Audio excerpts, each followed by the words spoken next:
अगर हमें ये जानना हो कि हमारे बॉडी में चीजें किस तरीके से होती हैं, अगर हमें ये जानना हो कि जो खून का फ्लो है हमारे बॉडी में वो किस तरीके से होता हो, अगर हमें ये जानना हो कि हमारा जो खून है वो हमारी बॉडी के, हमारी शरीर के अलग अलग हिस्सों में ऑक्सीजन को किस तरीके से लेके जाता है, कैसे हमारे लंग से हार्ट में ऑक्सीजन पहुंचती है और फिर हार्ट से पूरे शरीर में ऑक्सीजन जाती है और फिर शरीर के सारे सेल से कार्बन डाइऑक्साइड वापस आती है, वो लंग्स में जाती है और उसको हम रेस्पिरेशन के एक्सहेलेशन के प्रोसेस के थ्रू बाहर निकाल देते हैं।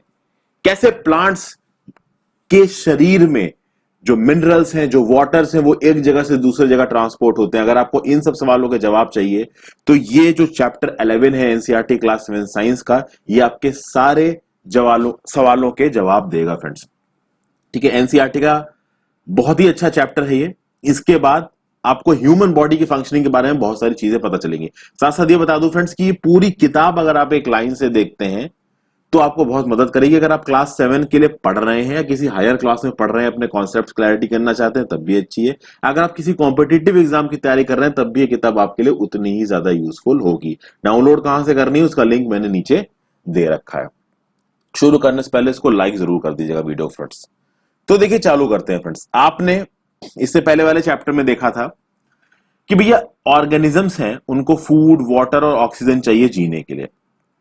कैसे रेस्पिरेशन में वो ऑक्सीजन को लेंगे, फूड को तोड़ेंगे, ठीक है, उस फूड को तोड़ के, जो फूड है ग्लूकोज है, वो ग्लूकोज को तोड़ने के बाद कैसे हम अपनी एनर्जी को प्रोड्यूस करते हैं।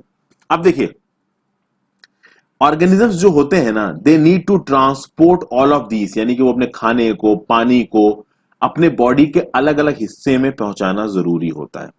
और फिर ऑर्गेनिजम्स को, एनिमल्स को, they need to transport waste to parts from where they can be removed. यानी कि पहली बात तो जो खाना, ऑक्सीजन जो आपके पास है शरीर में, उसको शरीर के अलग अलग भिन्न अंगों में पहुंचाना है। उसके बाद जो वेस्ट मटेरियल पैदा हो रहे हैं अलग अलग पार्ट्स ऑफ द बॉडी में, खासकर जो सेल्स में वेस्ट मटेरियल्स पैदा हो रहे हैं, उसको बाहर भी निकालना है। तो इस प्रोसेस को समझने की कोशिश करेंगे। सबसे पहले आप फिगर 11.1 पे देखिए, राइट साइड में आपको दिख रहा है, थोड़ा अजीब जरूर लग सकता है फ्रेंड्स देखने में। यहां पे आपको हार्ट दिख रहा है बीच में और आपको ब्लड वेसल्स दिख रही हैं। क्या आप समझ सकते हैं कि ये जो ब्लड वेसल्स हैं ये नीली और लाल किस हिसाब से दिख रही हैं फ्रेंड्स? जो लाल है वो आर्टरीज हैं, जो नीली है वो वेन्स है। ठीक है, और ये जितनी भी ब्लड वेसल्स हैं ये साथ में काम करती हैं ताकि सब्सटेंसेस को एक जगह से दूसरी जगह ट्रांसपोर्ट किया जा सके, जिससे कि पूरा सर्कुलेटरी सिस्टम बनता है। तो यहां पे transport of substances in animals और प्लांट्स के बारे में बात करेंगे और हमारे शरीर में भी कैसे चीजें ट्रांसपोर्ट हो रही है उसका एक बेसिक आइडिया लेंगे। सर्कुलेटरी सिस्टम को समझने से पहले सबसे पहले आपको समझना पड़ेगा ब्लड को। ब्लड क्या होता है? आपने देखा होगा दोस्तों कि अगर खेलते खेलते आपको चोट लग गई, आपके शरीर में कहीं पे कट आ गया तो खून निकलने लगता है। ये खून एक्चुअली वो फ्लूइड है जो कि आपकी ब्लड वेसल्स में बहता है। इस खून का काम क्या क्या होता है कि it transport substances like digested food from the small intestine to other parts of the body. मैंने आपको पहले भी बताया था, पहले की वीडियो में फ्रेंड्स, जहां पे हम लोगों ने एलिमेंट्री कैनाल को देखा था, अपने डाइजेस्टिव ट्रैक्ट को देखा था, वहां पे मैंने बताया था कि स्मॉल इंटेस्टाइन जहां एंड होने लगती है उस पे अंदर की तरफ हेयर लाइक प्रोजेक्शंस होते हैं। वहां पे जो डाइजेस्टेड फूड होता है उसको खींचा जाता है और फिर वो जो ब्लड है वो इस खून को शरीर के अलग अलग हिस्सों में लेके जाता है। फिर ये जो ब्लड है आपका, ये ऑक्सीजन को कैरी करता है from the lungs to different cells of the body, और यही ब्लड आपका ट्रांसपोर्ट करता है waste for removal from the body. कैसे करता है ये भी देखेंगे। अब सबसे बड़ी बात तो ये है कि भैया ये ब्लड इतने अलग अलग सब्सटेंसेस को कैसे कैरी कर रहा है। तो सबसे पहले तो आपको समझना पड़ेगा ब्लड एक फ्लूइड से बना है जिसका नाम होता है प्लाज्मा, और इस प्लाज्मा में बहुत अलग अलग तरीके की सेल्स होती हैं। ब्लड पेटलेट्स इस प्लाज्मा में होती हैं, रेड ब्लड सेल्स इस प्लाज्मा में होती हैं, व्हाइट ब्लड सेल्स इस प्लाज्मा में होती हैं। पहले के दिमाग में एक सवाल आया है कि भैया ये खून का जो कलर है ये लाल क्यों होता है? तो इसके सॉल्यूशन को हम लोग देखते हैं। देखिए हमारे खून में एक स्पेशल तरीके की सेल्स होती हैं, red blood cells. This are one type of cells in the plasma of our blood. हमारे ब्लड में जो प्लाज्मा है उसमें बहुत तरीके की सेल्स है, एक तरीके की सेल्स है आपकी रेड ब्लड सेल्स। ये लाल होती हैं चूंकि इनमें होता है हीमोग्लोबिन, और एक्चुअली हमारे खून के लाल होने का वजह ये हीमोग्लोबिन है। और हीमोग्लोबिन हमारी बॉडी के लिए बहुत इंपॉर्टेंट है। अगर कभी आपने ब्लड काउंट कराया हो अपना फ्रेंड्स, तो वहां पे आप देखोगे कि भाई हीमोग्लोबिन आपकी रिपोर्ट में आता है। हीमोग्लोबिन करता क्या है, तो हीमोग्लोबिन ऑक्सीजन के साथ बंध जाता है और फिर ऑक्सीजन को बॉडी के अलग अलग हिस्सों तक पहुंचाता है, अल्टीमेटली सारे सेल्स तक पहुंचाता है। मैंने आपको सेल्यूलर रेस्पिरेशन की बात की थी पिछले चैप्टर में फ्रेंड्स, पहले के चैप्टर्स में। सेल्यूलर रेस्पिरेशन में क्या हो रहा था कि ऑक्सीजन को अलग अलग सेल्स तक पहुंचाना बहुत ज्यादा जरूरी है ताकि वो एरोबिक रेस्पिरेशन करें। अगर एनारोबिक रेस्पिरेशन करेंगे तो लैक्टिक एसिड बन जाएगा। और भाई ऑक्सीजन को ब्लड के साथ बाइंड करके अलग अलग सेल्स तक पहुंचाने में हीमोग्लोबिन का एक बहुत मेजर रोल है। अगर हीमोग्लोबिन ना हो फ्रेंड्स, या इनसफिशिएंट क्वांटिटी में हो, तो भैया ऑक्सीजन को हर सेल तक ऑक्सीजन को एफिशिएंटली पहुंचा पाना बहुत मुश्किल हो जाएगा। और इस हीमोग्लोबिन की प्रेजेंस से ही जो ब्लड होता है वो लाल दिखता है। तो ये तो हो गई एक तरीके की सेल, रेड ब्लड सेल्स, जिसमें होता है हीमोग्लोबिन। तो हीमोग्लोबिन किसमें होता है याद रखिएगा। फिर आगे आती हैं व्हाइट ब्लड सेल्स। ये व्हाइट ब्लड सेल्स भी हमारे ब्लड में पाई जाती हैं, और भाई ये जर्म्स के खिलाफ लड़ने में बहुत मेजर रोल प्ले करती हैं। यहां तो देखिए बहुत ही जर्नलिस्ट दे दिया है कि जर्म्स के खिलाफ लड़ने में मदद करती हैं, हालांकि इन व्हाइट ब्लड सेल्स के और भी बहुत से यूजेज हैं। अब देखिए, बूझो एक बार खेल रहा था, बूझो गिरा, उसके घुटने में चोट लगी, घुटने में चोट लगी, कट लगा तो खून निकलने लगा। अब बूझो टेंशन में आ गया, लेकिन थोड़ी देर बाद देखा कि वो खून बहना बंद हो गया है, और जहां पे चोट लगी थी वहां पे एक डार्क रेड कलर का क्लॉट आ गया है, जिसने खून के बहाव को बंद कर दिया। तो बूझो ने सोचा एकदम से खून बजना कैसे बंद हो गया, खून बहना कैसे बंद हो गया। तो ये जो क्लॉट्स होते हैं जो कि आपके कट से खून को बहने से रोकते हैं, ये एक सेल्स की तरफ से होते हैं, एक स्पेशल टाइप ऑफ सेल्स होती है जिसको आप बोलते हो ब्लड प्लेटलेट्स। ये भी प्लाज्मा का एक पार्ट होती है। और ये ब्लड प्लेट सेल्स आप समझ ही सकते हैं फ्रेंड्स कितनी जरूरी होती है हमारे शरीर के लिए। कट हुआ, खून बहने लगा, तो खून को रोकना जरूरी है ना। अगर खून एक लिमिट से ज्यादा बह गया तो आदमी मर जाएगा। और जब आप अपना कंप्लीट ब्लड काउंट कराते हैं तो उसमें प्लेटलेट्स भी आती हैं। अगर आपने अपने ब्लड काउंट की रिपोर्ट को ठीक से देखा, white blood sales, red blood sales सब आता है, उसमें हीमोग्लोबिन कंटेंट आता है। अब हम किसकी बात करेंगे, अब हम बात करेंगे ब्लड वेसल्स की। देखिए, हमारी बॉडी में अलग अलग तरीके की ब्लड वेसल्स हैं। आपको पता है कि जब हम लोग इनहेल करते हैं और फ्रेश सप्लाई ऑफ ऑक्सीजन, तो ये जो ऑक्सीजन आके हमारे लंग्स में भर जाती है, और फिर इस ऑक्सीजन को लंग्स से बॉडी के अलग अलग हिस्सों में पहुंचाना है। फिर जो ब्लड है friends, it picks up the waste materials including carbon dioxide from these cells. यानी कि ये ब्लड जिसने कि ऑक्सीजन को पहुंचाया है बॉडी के अलग अलग हिस्सों में, सेल्स में, वही सेल्स जब अपना सेल्यूलर रेस्पिरेशन कर लेंगे तो एंड में वेस्ट प्रोडक्ट पैदा करेंगे। उस वेस्ट प्रोडक्ट को शरीर से बाहर भी तो निकालना है, तो उस वेस्ट प्रोडक्ट को वापस कौन लेके आएगा सेल से, ये काम भी ब्लड ही करेगा। और ये जो ब्लड वापस जा रहा है ना हार्ट की तरफ, और हार्ट से फिर ये लंग्स जाएगा, ताकि ये जो ब्लड है जो अलग अलग सेल्स से, जो सेल्स का वेस्ट प्रोडक्ट होता है जो कि कार्बन डाइऑक्साइड होता है, उस कार्बन डाइऑक्साइड को बाहर निकालना है लंग से। आपने देखा है रेस्पिरेशन में फ्रेंड्स, हम लोग जब इनहेल करते हैं तो उसमें कार्बन डाइऑक्साइड 0.04% होती है, जब एक्सहेल करते हैं उसमें कार्बन डाइऑक्साइड 4.4% होती है।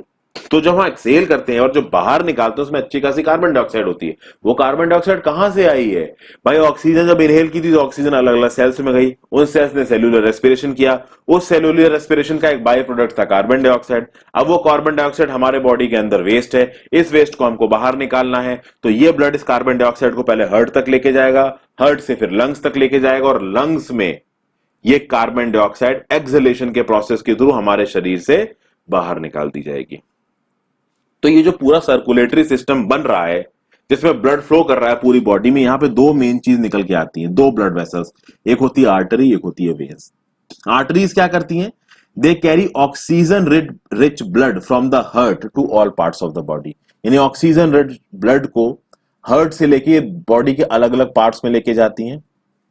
और चूंकि हार्ट कस के पंप करता है, धड़कता है, इसलिए ब्लड का जो फ्लो है, ब्लड का प्रेशर वो है, वो आर्टरीज में बहुत तेज होता है। तो चूंकि आर्टरीज में ब्लड का प्रेशर तेज होता है, इसलिए आर्टरीज की जो वॉल्स हैं वो काफी हाईली थिक और इलास्टिक होती है, थिक इलास्टिक वॉल्स होती हैं इनकी। हम देखते हैं कि भैया ये जो हमारा ब्लड फ्लो हो रहा है आर्टरीज के थ्रू, उसको हम एक एक्टिविटी समझेंगे 11.1। आप एक काम करिए, अपने राइट हैंड का मिडिल और इंडेक्स फिंगर को आप अपने लेफ्ट रिस्ट पे लगाइए, इनर साइड पे, कुछ यहां पे, कुछ इस तरीके से देखिए, यहां पे लगाइए। तो आपको कुछ थ्रॉबिंग सा लगेगा, कुछ हिलता हुआ सा लगेगा। वो जो थ्रॉबिंग सी लगेगी ना आपको लेफ्ट रिस्ट पे, वो एक्चुअली में आपकी पल्स है। और पल्स का पैदा होती है, क्योंकि ऑब्वियस सी बात है, जो ब्लड है वो आर्टरीज में फ्लो कर रहा है। क्यों फ्लो कर रहा है? क्योंकि हार्ट उसको रेगुलरली पंप कर रहा है। तो उसकी वजह से ये जो थ्रॉबिंग होती है वो एक्चुअली ब्लड का पंपिंग है। जो हार्ट से ब्लड पंप होकर आर्टरीज में जा रहा है ना, उसकी वजह से पल्स पैदा हो रही है। और वही पल्स हम अपने हाथों की नसों में फील करते हैं। अब अगर आप गिनने बैठोगे तो आप कितनी पल्स बीट को काउंट कर सकते हैं? नॉर्मली जब आप अपनी पल्स गिनने बैठोगे ना फ्रेंड्स, तो आपको समझ में आएगा कि 1 मिनट में जितनी पल्स आप काउंट करोगे वो होगी आपकी पल्स रेट। और नॉर्मली जो पल्स रेट होती है पर मिनट, वो 72 से 80 होती है, 72 से 80 होती है। क्या आप सोच सकते हैं ऐसी कोई जगह आपके शरीर की जहां पे आप अपनी इन पल्सेस को महसूस कर सको? एक स्टेथोस्कोप लेके जब डॉक्टर आपके सीने के लेफ्ट साइड में चेक करता है, वो क्या चेक करता है? वो आपकी हार्ट बीट को चेक कर रहा होता है। क्या हार्ट बीट और पल्स बराबर होती हैं? ये भी देखेंगे। तो चूंकि आपने 11.1 एक्टिविटी की है, तो 11.1 टेबल को आपको भरना है। तो यहां पे भाई आपको सबके रिस्ट को छू के, तो आप अपना नाम लिखोगे, अपने दोस्तों का नाम लिखोगे, और रिस्ट को छू के आप उस थ्रॉबिंग मूवमेंट से सबकी पल्स रेट पता करने की कोशिश करोगे। देखोगे भैया कितनी पल्सेस आ रही हैं 1 मिनट में सबको, और वो यहां पे आप फिल डाउन करोगे। तो इससे आपको आइडिया लग जाएगा, आपको बेसिकली प्रैक्टिस हो जाएगी कि भाई पल्सेस को हम लोग कैसे चेक करते हैं।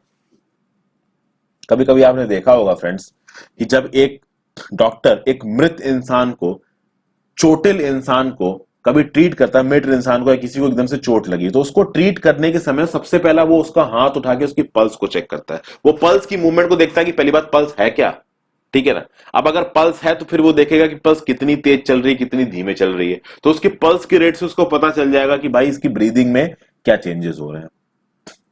समझ गए? तो आर्टरीज की हमने बात की, अब हम बात करते हैं वेन्स की। वेन्स क्या करती हैं? वेन्स वो ब्लड वेसल्स होती हैं फ्रेंड्स, जो कार्बन डाइऑक्साइड रिच ब्लड को बॉडी के अलग अलग हिस्से से वापस हार्ट तक लेके जाती है। इन वेन्स की जो वॉल्स होंगी वो ऑब्वियस सी बात है आपकी आर्टरीज से कम थिक होंगी या थिन होंगी, क्योंकि आर्टरीज में प्रेशर ज्यादा है खून का, लौटते वक्त खून का प्रेशर उतना ज्यादा नहीं होता है। और जब ये खून वेन्स के थ्रू वापस हार्ट की तरफ जा रहा होता है, तो उसके रास्ते में काफी सारे वॉल्स होते हैं।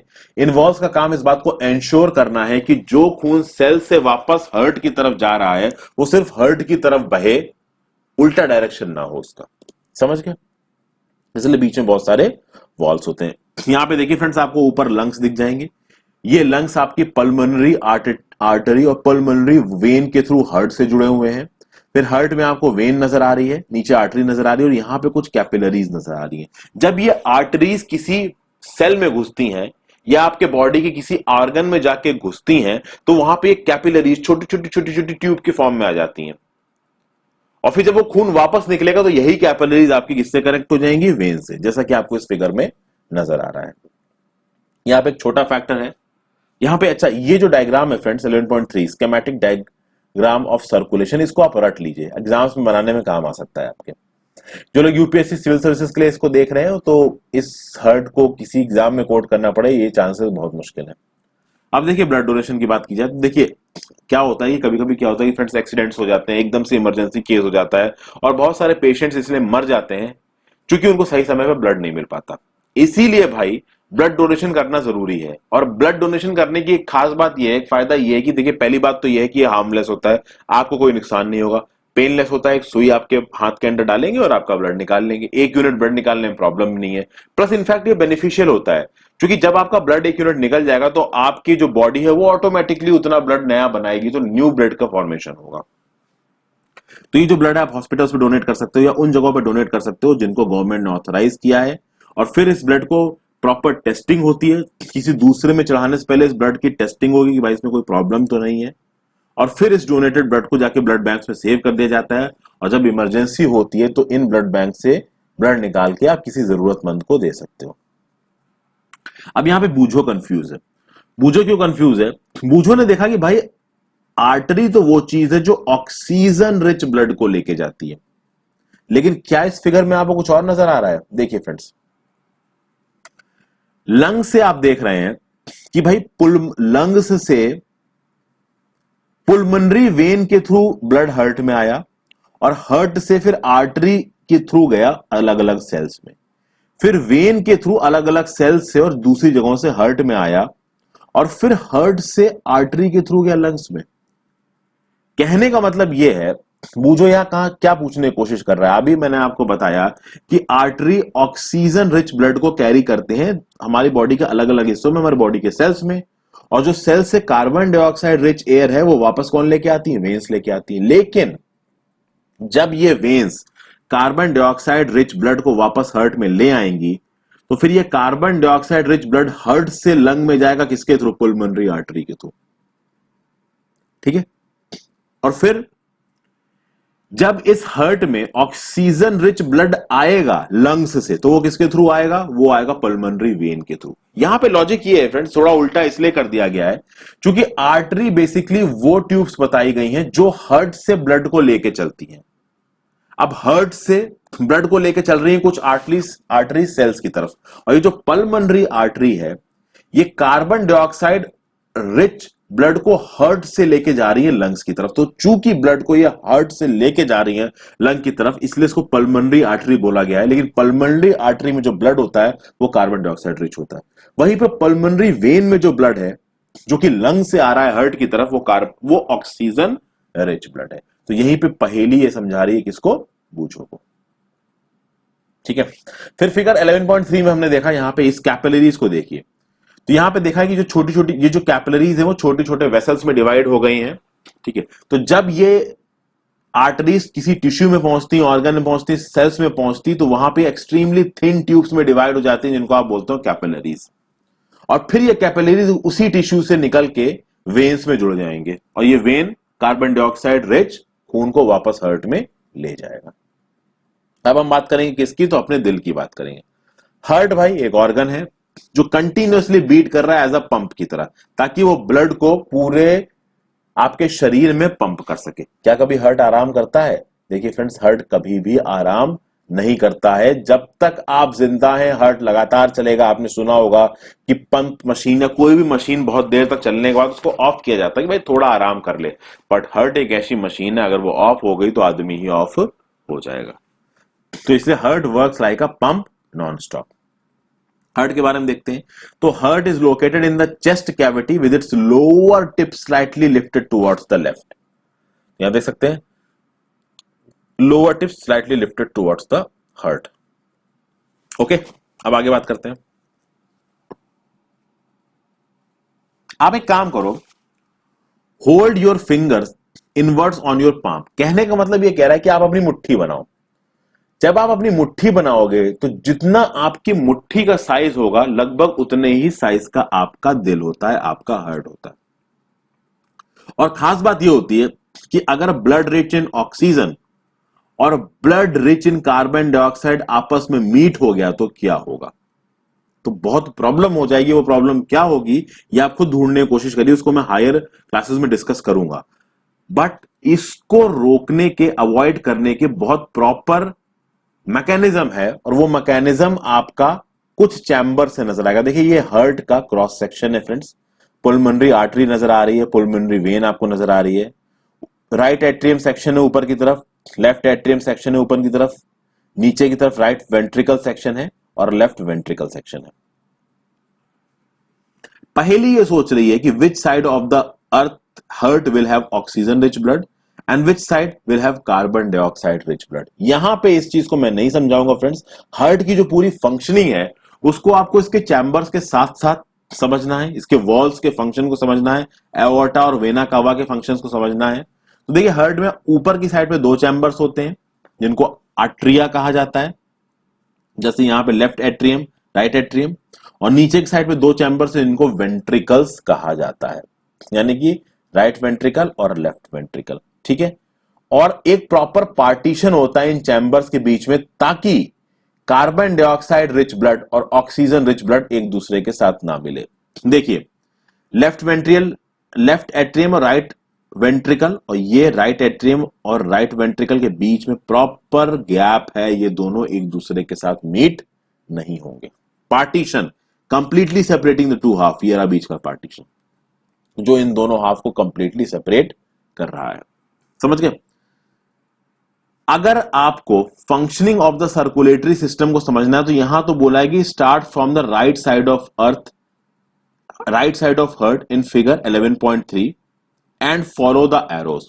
तो 11.3 फिगर और 11.4 फिगर को आप जोड़ के हर्ट के राइट साइड से चालू करो और इन एरोज को फॉलो करो। अभी यहां पे इस चीज को मैं आपको इसलिए नहीं बता रहा हूं फ्रेंड्स, क्योंकि ये टॉपिक हम लोग एक बार जब हायर क्लासेस आएंगी वहां पे इसको डिटेल में बात करेंगे। हालांकि आप खुद इस फिगर को 11.3 को और 11.4 फिगर को पढ़ के इसको ट्रैक करने की कोशिश करिए।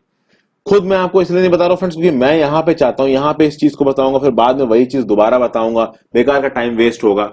समझ गए? तो इसलिए मैं यहां पे अभी छोड़ रहा हूं, आप खुद के शोध से समझने की कोशिश कीजिए। आगे आने वाले चैप्टर्स में तो ये आपको मालूम पड़ ही जाएगा। अब देखते हैं हार्ट बीट कैसे काम करती है। जो हर्ट होता है, इसके जो चैम्बर्स होते हैं, उसका जो वॉल होती है, तो ऑब्वियस बात हर्ट के चैम्बर्स की अपनी एक दीवार होगी। वो दीवार बहुत सारे मसल्स के बनी होती है और ये मसल्स कॉन्ट्रैक्ट और रिलैक्स होते हैं रिदमिकली। अब यहां पे आपको समझना होगा वो जो चैम्बर्स बन रहे थे, दो ऊपर हर्ट में और दो नीचे, वो बहुत सारे वॉल्स के थ्रू इंटरकनेक्टेड होते हैं। ओपनिंग्स होती है जो उनको लंग्स से जोड़ती है और नीचे सेल से जोड़ती है। और ये सब ना एक प्रॉपर फैशन में होता है, प्रॉपर रिदम में होता है। ये एक चीज कॉन्ट्रैक्ट करी तो एक वॉल खुल गया, ब्लड उधर घुस गया और इस तरीके से पूरा सर्कुलेशन चलता है। तो जब इस सर्कुलेशन को समझेंगे, उसी समय पर राइट और left side of the heart से खून का जो फ्लो होगा वो किस तरीके से काम करेगा, किस तरीके से सेल से जाए, सेल पे जाएगा और किस तरीके से वापस आएगा, सब कुछ वहां पे देखेंगे। ठीक है? तो this rhythmic contribution followed by a relaxation constitutes a heart beat. यानी जो मसल्स होती हैं आपके हार्ट में, ये रिदमिक बेसिस पे कॉन्ट्रैक्ट और एक्सपेंड होती हैं। तो जब कॉन्ट्रैक्ट होंगी और उसके बाद जब वो एक्सपेंड होंगी, रिलैक्स होंगी, तो वो बनाएगा आपकी एक हार्ट बीट, आपकी एक दिल की धड़कन। ठीक है? और ये दिल की धड़कन कंटिन्यूअसली चलती रहती है। अगर ये रुक गई तो आप भी रुक गए।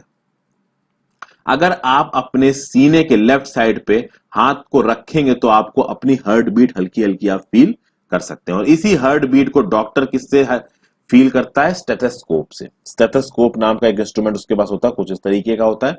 दो ईयरपीस होते हैं जो कि वो अपने कान में लगाता है और इस चेस्ट पाइप को वो सीने पे लगाता है। तो बेसिकली स्टेथोस्कोप से डॉक्टर कर क्या रहा है भाई? जो हार्ट की साउंड है, जो दिल की आवाज है, उसको एम्पलीफाई कर रहा है। जब दिल की आवाज एम्पलीफाई होगी आपको और क्लियरली सुनाई देगी। क्योंकि जो चेस्ट पीस है इसमें एक बहुत सेंसिटिव डायफ्राग्राम है जो कि आवाज को मैनिफोल्ड कर देगा। दो ईयर पीसेस है जो कि डॉक्टर के कान में होता है और एक ट्यूब है जो कि चेस्ट पीस और ईयर पीस को जोड़ रही है। ठीक है? आगे देखते हैं। हम लोग अपना खुद का एक स्टेथोस्कोप बनाने की कोशिश करते हैं। कैसे बनाएंगे? आप एक स्मॉल फनल लीजिए 6 से 7 सेंटीमीटर का, जिसकी डायमीटर 6 से 7 सेंटीमीटर हो। उसमें एक रबर ट्यूब लगाइए जो कम से कम 50 सेंटीमीटर लंबी हो और उसको स्टेम ऑफ द फनल से, यानी यहां पे ठीक से चिपका दीजिए। फिर जो माउथ ऑफ द फनल है, जो फनल के ऊपर का हिस्सा है, इसके ऊपर आप लगाइए एक रबर शीट या फिर एक बैलून गुब्बारा लगा दीजिए और उस गुब्बारे को एक रबर बैंड से या किसी और धागे से टाइटली बांध दीजिए इस फनल के ऊपर। ठीक है? और जो ओपन एंड है उस ट्यूब का, उसको आप अपने कान में लगाइए। और ये जो फनल शेप था इसको आप अपने दिल पे लगाइए, left side of the chest पे। और अब आप अपने चेस्ट के थंपिंग साउंड को सुनने की कोशिश कीजिए। अगर आपने इस एपरेटस को बहुत प्रॉपर तरीके से बनाया है तो आपको कान में कुछ थंपिंग से साउंड सुनाई पड़ेंगे और एक्चुअली ये साउंड आपकी दिल की धड़कन होती है। आप गिनने की कोशिश करिए कि भैया आपका दिल की धड़कन 1 मिनट में कितनी बार धड़क रही है। 4-5 मिनट तक इसको करने की कोशिश कीजिए और सिर्फ अपने को नहीं करिए, अपने दोस्तों के साथ भी करिए। अपनी पल्स रेट रिकॉर्ड करिए, हार्ट बीट रिकॉर्ड करिए और अपने दोस्तों की हार्ट बीट भी रिकॉर्ड करिए और इसको नॉर्मल केस में भी रिकॉर्ड करिए और फिर थोड़ी रनिंग और रेस्टिंग करने के बाद भी रिकॉर्ड करिए। और फिर आप रिलेशनशिप ढूंढने की कोशिश कीजिए एक हार्ट बीट में और जो पहले आपने पल्स रेट अपने हाथ में छू के नापी थी उसके थ्रू। तो यहां पे आप अपना नाम, अपने दोस्तों का नाम 1 2 3 4 5 करके रख सकते हैं। रेस्टिंग के दौरान हार्ट बीट कितनी है आपकी, वो तो आपने फनल के थ्रू नापा और पल्स रेट आपने लेफ्ट रिस्ट को छू के नापा था। और वही 4-5 मिनट बाद दौड़ने के बाद भी हार्ट बीट और अपनी पल्स रेट नापिए और इनको कंपेयर करिए। अब यहां पे समझने वाली बात यह है कि क्या आपके दिल की धड़कन और क्या आपके पल्स रेट में कोई कनेक्शन है? तो देखिए, each heart beat generate 1 pulse in the arteries. And the pulse rate per minute indicates the rate of heart beat. यानी कि एक बार जब दिल धड़कता है तो एक पल्स आर्टरी में आती है और वो एक पल्स आपको आर्टरी में सुनाई पड़ती है। यानी जितनी आपकी पल्स रेट होगी एक मिनट में, वही आपकी हार्ट बीट का भी रेट होगा। यानी पल्स रेट और हार्ट बीट का रेट बराबर होता है मिनट वाइज अगर देखा जाए। फिर जो अलग अलग चैम्बर्स होते हैं ना हार्ट के, उनकी एक रिदमिक बीटिंग चलती है, उनका एक रिदमिक पैटर्न चलता है, सर्कुलेशन चलता है, जिसके थ्रू ब्लड का सर्कुलेशन होगा। और जो दूसरे सब्सटेंसेस है जो कि ब्लड में मिले हुए हैं, उनका सर्कुलेशन होगा पूरी बॉडी में। जो मेन सब्सटेंस जो कि ब्लड में है, जो दूसरी जगहों पे जा रहा है, वो है आपका ऑक्सीजन। अब देखिए, यहां पे बूझों के दिमाग में खुरापात आई कि भैया ये जो स्पॉन्जेस होते हैं, जो हाइड्रा होते हैं, क्या इनमें भी ब्लड होते हैं? ये एक्चुअली स्पॉन्जेस और हाइड्रा ये एनिमल्स हैं और इनका कोई सर्कुलेटरी सिस्टम नहीं होता है। ये एक्चुअली पानी में रहते हैं और पानी में रहने से क्या होता है कि पानी ही इनको फूड और ऑक्सीजन अवेलेबल कराता है। तो फूड और ऑक्सीजन पानी के थ्रू इनकी बॉडी में घुसेगा, इनकी बॉडी उस फूड और ऑक्सीजन को यूज करेगी, वेस्ट मटेरियल पैदा करेगी, कार्बन डाइऑक्साइड पैदा करेगी, और ये वेस्ट मटेरियल और कार्बन डाइऑक्साइड पानी के थ्रू ही इनके शरीर से बाहर निकल जाएंगे। इसलिए इन एनिमल्स में किसी भी तरीके की सर्कुलेटरी फ्लूइड की जरूरत नहीं है, इनमें किसी भी तरीके की ब्लड की जरूरत नहीं है। तो भाई कार्बन डाइऑक्साइड एक वेस्ट था, वो सेल से ब्लड में जमा होकर आया और आपके लंग्स के थ्रू बाहर निकल गया। तो एक वेस्ट को तो आपने अपने शरीर से निकाल दिया, अब आप बाकी वेस्टों को अपने शरीर से कैसे निकालेंगे, इसकी हम बात करेंगे एक्सक्रीशन इन एनिमल्स में। यहां पे एक छोटा सा फैक्ट है, देखिए कि इंग्लिश फिजिशियंस थे विलियम हार्वे, 1578 से 1657 के टाइम पीरियड में ये आपके एक्टिव थे। इन्होंने सर्कुलेशन ऑफ द ब्लड को डिस्कवर किया था। उस समय पे ओपिनियन ये था कि भाई ये जो ब्लड था वो वेसल्स ऑफ द बॉडी में ऑसिलेट हो सकता है। तो जब इन विलियम हार्वे ने यह बताया कि भाई ये जो ब्लड है हमारी बॉडी की वेसल्स में ऑसिलेट कर रहा है, तो लोगों ने भैया हार्वे का बहुत मजाक उड़ाया, इनको सर्कुलेटर बना। जो लोग इनके पास इलाज कराने आते थे वो इन पर हंसने लगे, उन्होंने इनके पास आके इलाज कराना बंद कर दिया। लेकिन इनके मृत्यु तक आते आते लोगों ने इस बात को रिकॉग्नाइज किया कि भाई जो कुछ भी हार्वे जी ने कहा था वो सच था। समझ गए फ्रेंड, जो कुछ भी हार्वे ने कहा था वो सच था। आगे चलते हैं, अब हम बात करते हैं एक्सक्रीटरी इन एनिमल्स, एक्सक्रीशन इन एनिमल्स की बात करते हैं, फिर एक्सक्रीटरी सिस्टम इन ह्यूमंस की भी हम लोग बात करेंगे। आपको ये पता चल गया कि हमारे बॉडी से कार्बन डाइऑक्साइड बाहर कैसे निकल रही है। कुछ कुछ क्या अच्छी तरीके से एनिमल्स से भी निकल रही है, बिल्कुल निकल रही है। एनिमल्स भी तो कार्बन डाइऑक्साइड एक्सहेल करते हैं और ऑक्सीजन ब्रीथ करते हैं। अब देखिए, आपको पता है फ्रेंड्स, मैंने पहले आपको बताया था कि भाई स्मॉल इंटेस्टाइन में खाने को एब्जॉर्ब किया जाता है, फिर वो खाना आपका लार्ज इंटेस्टाइन में चला जाता है और लार्ज इंटेस्टाइन में कुछ सॉल्ट्स और पानी को एब्जॉर्ब किया जाता है और बाकी खाना आपका इजेस्ट हो जाता है। ठीक है, तो अब हम लोग ये फाइंड आउट करते हैं कि ये अदर वेस्ट मटेरियल्स बॉडी से कैसे निकलते हैं, और आपको ये पता चलेगा कि ये अनवांटेड मटेरियल्स आते कहां पे हैं। तो देखिए, जब हमारा सेल्स भैया फंक्शंस को परफॉर्म कर रहा होता है तो बहुत सारे वेस्ट प्रोडक्ट्स रिलीज होते हैं, और ये जो वेस्ट प्रोडक्ट्स होते हैं ना, ये हमारी बॉडी के लिए टॉक्सिक भी होते हैं, इसीलिए उनको अपनी बॉडी से निकालना बहुत जरूरी है। और इस process of the removal of waste from the body, और क्या कह सकते हैं, from the cells of the living organisms, is known as excretion. और इस एक्सक्रीशन में जो पार्ट्स इन्वॉल्व होंगे, एक्सक्रीटरी सिस्टम।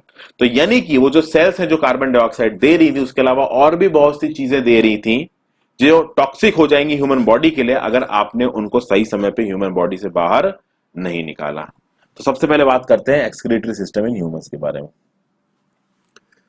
जो वेस्ट है हमारे ब्लड में, उसको भैया बाहर निकालना है बॉडी से। इसका एक मैकेनिज्म है, और उस मैकेनिज्म को कैसे किया जाएगा, देखिए फ्रेंड्स, जो वेस्ट है वो हो जाएगा आपका ब्लड में जमा, उस ब्लड को करना पड़ेगा फिल्टर, और ये ब्लड फिल्टर होता है ब्लड कैपिलरीज में जो कि होती हैं किडनी के अंदर।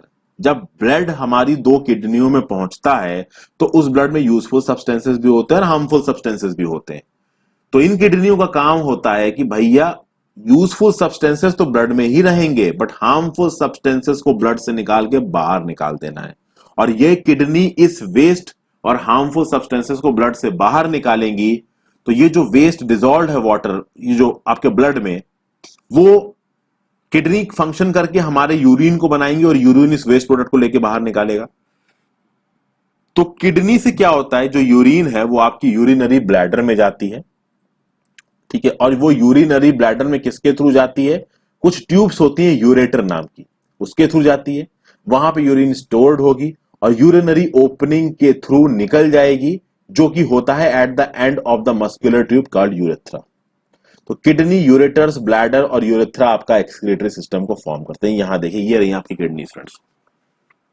तीन चीजें समझ में आ रही हैं। एक तो पॉटी वाला सिस्टम मैंने आपको पहले चैप्टर में बताया था फ्रेंड्स, कि लार्ज इंटेस्टाइन के थ्रू जो खाना निकलेगा वो खाना एंड में जाके आपका पॉटी के फॉर्म में निकलेगा बाहर।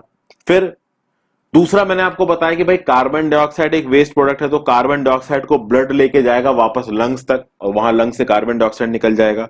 और लिक्विड फॉर्म में जो गंदगी निकलती है वो निकलती किडनी में। जब इन दो किडनीज में, जो कि यहां पे आपको दोनों साइड पे दिख रही है, इन पे जब ब्लड पहुंचेगा तो यहां पे ये जो नॉन यूजफुल सब्सटेंसेस उसको फिल्टर करके ब्लड से बाहर निकाल देंगी। और वो जो गंदगी होगी ना, वो इस यूरेटर, इन दो ट्यूब से पूछ जाके यूरिनरी ब्लैडर में जमा हो जाएगी और फिर यूरिनरी ब्लैडर से टाइम टाइम पे यूरेथ्रा से पास होती हुई यूरिनरी ओपनिंग से हमारे शरीर से बाहर निकल जाती हैं, जिसको हम लोग यूरिनेशन का प्रोसेस बोलते हैं। नॉर्मली देखा जाए तो एक proper human being, adult human being एक दिन 24 घंटे में 1 से 1.8 लीटर ऑफ यूरिन निकालता है, जिसमें 95% वाटर होता है, 2.5% यूरिया होता है और 2.5% अदर वेस्ट प्रोडक्ट होता है। देखिए, अगर आपको किडनी में कोई प्रॉब्लम होगी ना, तो उसको पता करने का सबसे अच्छा तरीका होता है आपका यूरिन टेस्ट। क्योंकि वो जो यूरिन है वो तो आपकी किडनी के थ्रू होके आ रही है, तो उसका टेस्ट करा के आप ये जान सकते हैं कि क्या कुछ प्रॉब्लम तो नहीं चल रही है किडनी के टेस्ट में। तो किडनी टेस्ट में आप देखोगे नॉर्मली आपका यूरिन सैंपल लिया जाता है। तो एक तरीका ये हो गया गंदगी को बाहर निकालने का। फिर एक और तरीके की बात करते हैं। हमको गर्मियों में पसीना निकलता है, जिसको आप बोलते हो स्वेट। ठीक है, इस स्वेट में होते हैं बहुत सा पानी और खूब सारे सॉल्ट्स। अब बूझो ने देखा भाई कि गर्मियों के दौरान कभी कभी जब उसने कोई व्हाइट रंग की शर्ट पहनी तो आर्म पिट्स में सफेद सा पड़ गया, व्हाइट पैचेस आ गए, और स्पेशली अंडर आर्म्स या कुछ ऐसी जगहों पे आए जहां पे भाई पसीना ज्यादा निकलता है। तो ये व्हाइट जो स्पॉट्स है कैसे आए? एक्चुअली कुछ सॉल्ट्स थे उसकी पसीने में, उन सॉल्ट्स की वजह से ये व्हाइट पैचेस आए हैं। तो ये जो स्वेट है ये सॉल्ट्स को आपकी बॉडी से निकाल रही है। ऑब्वियसली बात है वो सॉल्ट्स आपकी यूज के नहीं है। तो सॉल्ट्स को निकालने के साथ साथ क्या ये स्वेट कुछ और फंक्शन भी परफॉर्म करती है? यस, कूलिंग का फंक्शन परफॉर्म करती है। मैंने आपको अर्दन पॉट मटका के बारे में बताया था, सुराही के बारे में बताया था। पानी की सुराही में क्यों रखा जाता है? और खासकर सुहागपुर में जो सुराही बनाई जाती थी उसमें हॉर्स डंग मिलाया जाता था। तो वो हॉर्स डंग क्या करता था? वो सॉइल में पोर्स बना देता था। तो पोर्स के चलते अंदर का जो पानी है ना, उसका बाहर की तरफ इवेपोरेशन होगा, वो बाहर की हवा से टच में आएगा। तो जब वो बाहर की हवा से टच में आएगा तो उसमें इवेपोरेशन होगा, इवेपोरेशन के चलते उस सुराही के अंदर जो पानी है ना वो ठंडा हो जाएगा।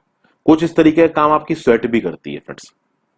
ये स्वेट आपके शरीर को ठंडा करती है, ठीक उस तरीके से जिस तरीके से पानी ये घड़े के अंदर रख के ठंडा होता है।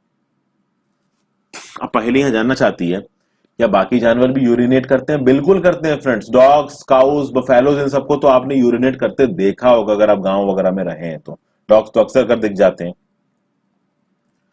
तो भाई अलग अलग तरीके हैं जिसके थ्रू वेस्ट प्रोडक्ट्स हमारी बॉडी से बाहर निकलते हैं। अब जैसे कि अगर वेस्ट केमिकल्स को बॉडी से बाहर निकालना है किसी एनिमल की, तो ये इस बात पे भी बहुत डिपेंड करेगा कि भाई वाटर की अवेलेबिलिटी कैसी है।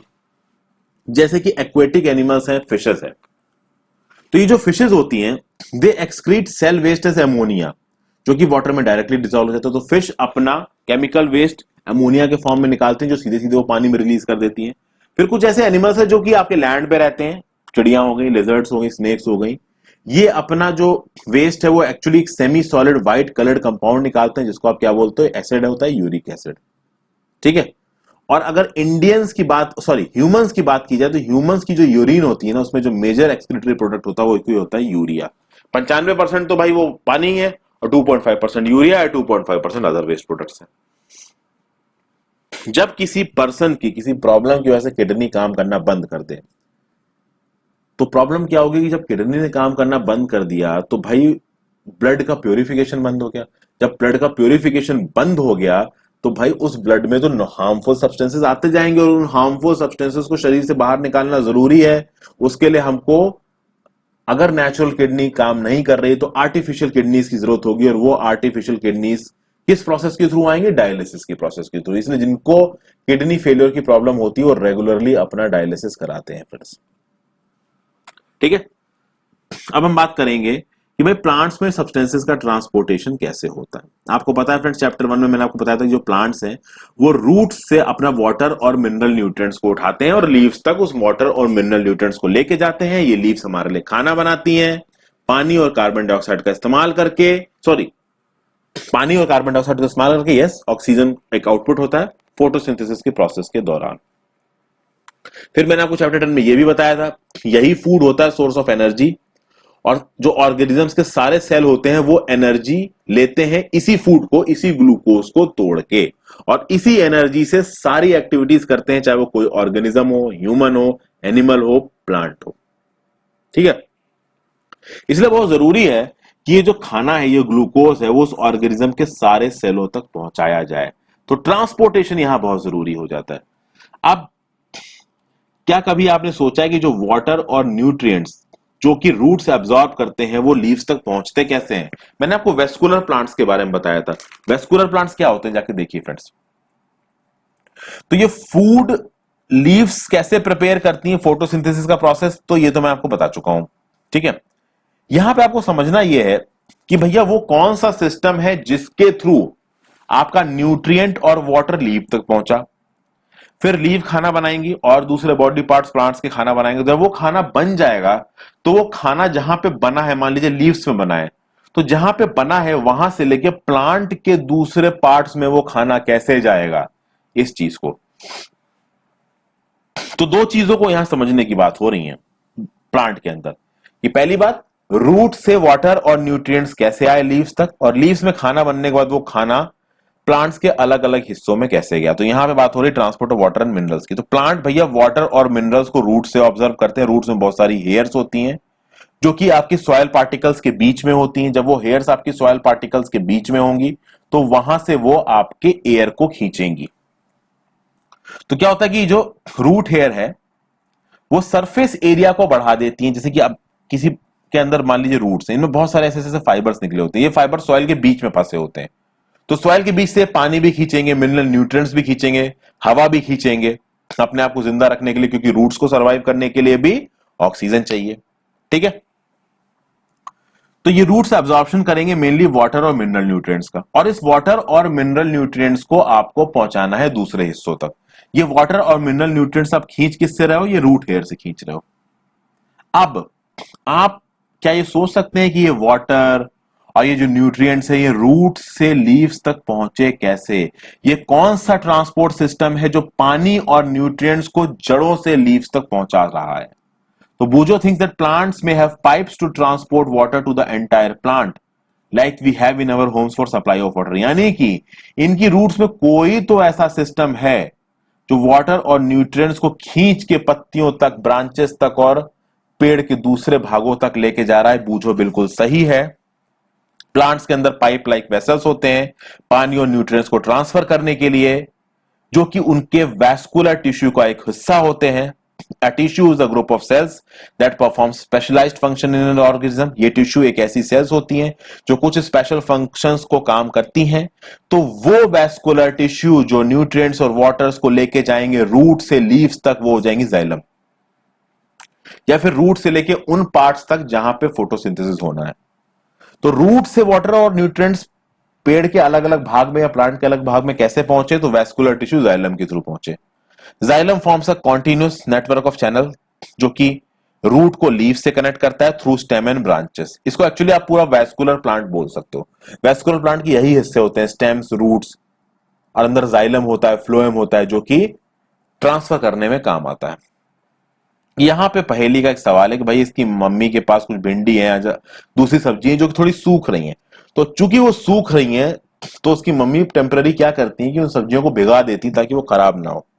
सब्जियों को भिगाया क्यों जाता है? अक्सर का आपने देखा होगा फ्रेंड्स, आप मार्केट में जाते हो, बहुत अगर गर्मी पड़ रही है तो जो वेजिटेबल सेलर होगा ना वो अपनी सब्जी पे लगातार पानी छिड़कता रहेगा, या फिर किसी एक पानी के बॉक्स में कुछ सब्जी को डुबा के रखेगा। वो ऐसा क्यों करता है? या पानी के डुबाने से क्या सब्जियां बहुत दिन तक चलती हैं? अगर ऐसा है तो क्यों है? इसका जवाब आप मुझे कमेंट में दीजिए। इसका जवाब मैं अब तक पढ़ाते पढ़ाते आपको कई बार दे चुका हूं, आप बताइए। अब आपको पता है फ्रेंड्स कि एक बार लीव्स में और वो हिस्से प्लांट के जहां पे फोटोसिंथेसिस होता है वहां पे मान लीजिए वाटर और न्यूट्रिएंट्स पहुंच गए और उन्होंने अपना खाना बना लिया। अब उस खाना को उसके सोर्स से प्लांट्स के उन हिस्सों तक लेके जाना है जो अपना खाना नहीं बना सकते। तो वो वैस्कुलर टिश्यू जो खाने को उन हिस्सों तक लेके जाएगा जिनको खाने की जरूरत है, जो अपना खाना नहीं बना सकते, उन टिश्यूज को बोला था फ्लोएम। तो प्लांट्स के अंदर जो ट्रांसपोर्ट का सिस्टम है, वैस्कुलर सिस्टम, उसमें दो मेजर कंपोनेंट्स है, जाइलम और फ्लोएम। अब तक आपको पता चल गया होगा कि जाइलम और फ्लोएम कैसे काम करते हैं। इनकी प्रेजेंस को एक्टिविटी 11.3 समझेंगे। आप एक ग्लास टम्बलर लीजिए, पानी लीजिए, एक रेड इंक लीजिए, एक टेंडर हर्ब ले लीजिए, मान लीजिए बलसम। आप उस टम्बलर को 1/3 पानी से भरिए और उसमें कुछ रेड इंक डाल दीजिए। अब उस हर्ड की जो स्टेम है ना, हर्ब की जो स्टेम है ना, उस स्टेम को काटिए फ्रेंड्स, और उस स्टेम को पानी के अंदर डाल दीजिए, जैसा कि आपको इस फिगर में लग रहा है। तो आपने बीकर में पानी भरा, स्टेम को नीचे से काट दिया, उसकी रूट उड़ा दी और फिर स्टेम को यहां डाल दिया। इस तरीके का एक्सपीरियंस मैंने पहले भी किया है फ्रेंड्स, पहले आपको एक्सपेरिमेंट करके बताया। एक दिन तक उसको पड़ा रहने दीजिए, अगले दिन आपको क्या नजर आएगा? क्या आपको अगले दिन उसकी पत्तियों में लाल लाल दिखने लग जाएगा? आप देखेंगे फ्रेंड्स कि धीरे धीरे स्टेम्स के थ्रू ये पानी उठेगा, और जब ये पानी उठेगा तो उसके साथ ऑब्वियसली वो रेड इंक भी उठेगी। तो ये जो हर्ब है, ये इसके कुछ पार्ट्स आपको अगले दिन रेड नजर आने लगेंगे। तो इससे आपको क्या समझ में आएगा? इससे आपको समझ में आएगा कि ये जो स्टेम आपने नीचे काट दी थी, उसके थ्रू पानी ऊपर उठाया और पानी अपने साथ रेड इंक को लेके ऊपर उठा। ये जो नीचे का आपका क्रॉस सेक्शन, अगर आपको सीधे देखोगे तो कुछ इस टाइप का नजर आएगा। समझ गए? तो आप समझ सकते हैं कि भाई पानी से वो जो रेड इंक है पत्तियों तक पहुंची, कौन उसमें रोल प्ले कर रहा था? उसमें जाइलम रोल प्ले कर रहा था। ठीक है, तो इससे आपको पता चला कि water moves up the stem. ठीक है, तो स्टेम वाटर को कंडक्ट करता है। तो रेड इंक की तरह बहुत सारे मिनरल्स भी डिसॉल्व होते हैं वाटर के, जो कि आपका जाइलम के थ्रू नॉर्मली ऊपर जाते हैं। ठीक है, तो water and minerals go to the leaves and other plant parts through narrow tubes xylem inside the stem. अब बूझो के दिमाग में एक चीज आई है कि भैया plants absorb a large quantity of water from the soil. Plants अच्छा खासा क्वांटिटी ऑफ वाटर सॉइल से एब्जॉर्ब करते हैं और फिर ये ट्रांसपिरेशन से उस पानी को उड़ा देते हैं। तो चूंकि अगर उनको ट्रांसपिरेशन से पानी को उड़ाना है तो उन्होंने उसको ऑब्जॉर्ब भी क्यों किया?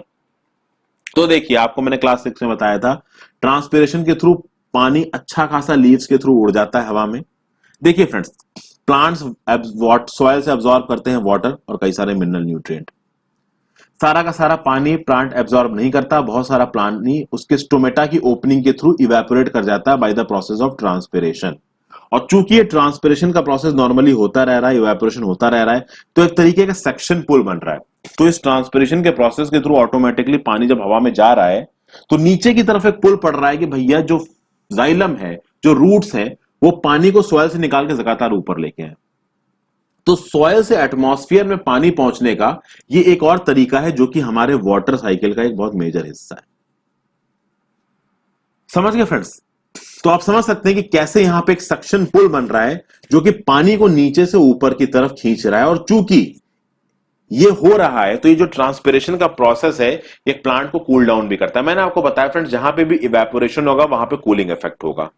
पानी ऊपर उठेगा सॉइल से, हो सकता है प्लांट की गर्मी बढ़े, पानी की गर्मी बढ़े। वो जब गर्म पानी उड़ जाएगा ट्रांसपिरेशन के थ्रू तो प्लांट को एक कूलिंग इफेक्ट मिलेगा। इवेपोरेशन हमेशा एक तरीके का कूलिंग इफेक्ट देता है, तभी मटके के अंदर रखा हुआ पानी ठंडा हो जाता है, उसी कूलिंग इफेक्ट की वजह से। तो अमोनिया की बात की, अमोनिया एक तरीके का वेस्ट प्रोडक्ट है जो फिश सीधे पानी में निकालता है। उस तरीके से artery, blood, blood vessels, capillary, circulatory system, dialysis, excretion, haemoglobin, excretory system, फिर heart beat, kidneys, phloem, plasma, platelets, pulse, blood, blood cells, root hair, stethoscope, sweat, tissue, urea, ureter, urethra, uric acid, urinary bladder, vein, white blood cells, xylem, इन सब की हमने बात की है। एक भी ऐसा वर्ड नहीं है जिसके बारे में मैंने डिस्कशन नहीं किया है। कुछ बेसिक फैक्टर्स देख लेते हैं हमने क्या क्या सीखा है। तो हमने देखा फ्रेंड्स, ज्यादातर एनिमल में ब्लड होता है जो बॉडी में फूड और ऑक्सीजन को डिस्ट्रीब्यूट करता है, और यही वेस्ट प्रोडक्ट्स को बॉडी के अलग अलग हिस्सों से, खासकर सेल से लेके आता है एक्सक्रीशन के लिए। सर्कुलेटरी सिस्टम में आपका हार्ट और ब्लड वेसल्स आती हैं, ब्लड वेसल्स में आर्टरीज और वेन्स आती हैं। हार्ट आपका पंपिंग ऑर्गन की तरह काम करता है।